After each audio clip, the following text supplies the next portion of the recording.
एक खटमल था। वह अपने भरे पूरे बड़े कुटुंब के साथ राजा के पलंग में रहता था। उसके बहुत सारे बेटे बहू थे, पोते पोती थे और उनके भी बहुत सारे बच्चे थे। खटमल बहुत बुद्धिमान था और उसका पूरा कुटुंब उसकी बुद्धिमानी को जानता पहचानता था। इसलिए वे सब लोग खटमल की बात माना करते थे। पूरा कुटुंब राजा के पलंग में बड़े मजे से जी रहा था। किसी को भी कोई कमी नहीं थी, कोई अभाव नहीं था, कोई कष्ट नहीं था, क्योंकि उन सब का नेतृत्व एक बुद्धिमान कर रहा था। एक दिन एक मच्छर खिड़की से राजा के कक्ष में घुस गया। राजा का पलंग देखा तो उस पर उछल कूद करने लगा। उसने कभी ऐसा मुलायम पलंग देखा ही नहीं था। वह कूद कूद कर कहने लगा, आहा, मैं तो हमेशा इसी पलंग पर रहूंगा, खूब कूद फांद करूंगा, खूब मजे करूंगा। उसकी आवाज सुनकर खटमल पलंग के नीचे से निकल कर आया और बोला, कौन हो तुम, कहाँ से आए हो? मच्छर बोला, मैं हूँ मच्छर, थोड़ी दूर पर जो गंदा नाला बह रहा है ना, उसी में पैदा हुआ, वहीं रहता भी था आज तक, लेकिन अब तो मैं यहीं रहूंगा, यहीं मौज मस्ती से जीऊंगा। खटमल बोला, जियोगे नहीं, मर जाओगे। जानते भी हो कि यह किसका पलंग है? मच्छर बोला, मुझे इससे क्या, किसी का भी हो पलंग। खटमल बोला, यह किसी साधारण आदमी का पलंग नहीं है, यह राजा का पलंग है, राजा का। यहाँ राजा के अलावा कोई नहीं रह सकता। मच्छर ने कहा, तुम भी तो यहीं रह रहे हो, तुम कैसे जीवित हो? खटमल ने कहा, मैं अपने सोच विचार से, समझदारी से जीवित हूँ। तुम्हारी तरह कूद फांद मौज मस्ती करता तो कब का मर गया होता। तुम जीना चाहते हो तो अभी खिड़की से बाहर निकल जाओ। मच्छर बोला, नहीं जाऊंगा। अगर राजा कोई खास चीज होता है तो उसे देखे बिना, उसका खून चखे बिना बिल्कुल नहीं जाऊंगा। खटमल बोला, एक तो तुम शोर करते हो बहुत, शोर से ही तुम्हारी पहचान हो जाएगी। तुम खुद तो मरोगे ही, मुझे भी मरवा डालोगे। भाग जाओ यहाँ से, वरना मैं अपनी पूरी फौज बुलवा लूंगा। तुम तो अकेले हो, सोच लो। अब मच्छर ने पैंतरा बदला। वह गिड़गिड़ाने लगा, बस मुझे आज की रात रहने दो, कल सुबह होते ही मैं चला जाऊंगा। इतनी दूर आया हूँ तो बस राजा को देख लेने दो और एक बार उसका रक्त चख लेने दो।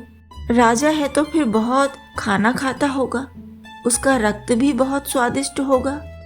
खटमल ने कहा, हाँ, है तो बहुत स्वादिष्ट उसका रक्त, पर उसे बहुत समझदारी के साथ ही चख सकते हैं। मच्छर और भी मीठा मक्खन लगाने लगा, बता दो ना मुझे भी तरकीब, एक रात की तो बात है, कल से तो तुम ही यहाँ रहोगे, एक रात का मेहमान हूँ, बस राजा का रक्त चखना चाहता हूँ, इतनी कृपा तो कर दो कि राजा का रक्त चख सकूं। खटमल ने सोचा, इतना गिड़गिड़ा रहा है, एक ही रात रुकने वाला है, जिन तरकीबों से मेरा बड़ा भारी का कुटुंब यहाँ मौज कर रहा है, उन तरकीबों को बता दूं तो यह भी राजा का रक्त चख लेगा, क्या बुराई है। फिर खटमल बोला, सुनो मच्छर, मैं और मेरा परिवार दिन भर छुपे रहते हैं, केवल रात में ही राजा का रक्त पीते हैं। रात में भी यह ध्यान रखते हैं कि राजा सो गया हो तभी रक्त पिएंगे। इसके अलावा एक खास नियम यह है कि हम केवल राजा के पैरों के निचले भाग से रक्त पीते हैं। हम तो राजा के नशे में धुत होने का भी इंतजार करते हैं, पर तुम कम से कम उसे सोने तो देना, नशे में धुत वह रोज तो होता नहीं।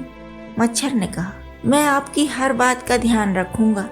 और मच्छर पलंग पर एक जगह दुबक कर बैठ गया ताकि खटमल अपनी सेना न बुला ले। रात हुई, राजा अपने पलंग पर आया। मच्छर ने देखा राजा आ गया, क्योंकि खटमल बता चुका था कि राजा के अलावा कोई इस कक्ष में नहीं आता।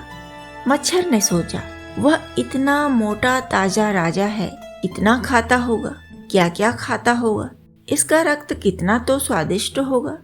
एक बार रक्त चखने के लिए उसके सोने की प्रतीक्षा क्या करनी, सोएगा तो जी भर कर खून पी लूंगा, अभी बस चख लेता हूँ। फिर मच्छर ने सोचा, पैर तो इसके अभी फर्श पर ही हैं, उनसे रक्त कैसे खींचूंगा? पता नहीं कब यह पैर ऊपर करे, कब सोए। गर्दन पर रक्त अधिक होता है, बस चख लेता हूँ थोड़ा सा। मच्छर ने रक्त चूसा और लालच में जल्दी जल्दी खूब सारा चूसा। राजा ने अपनी गर्दन पर हाथ मारा तो मच्छर उड़ गया।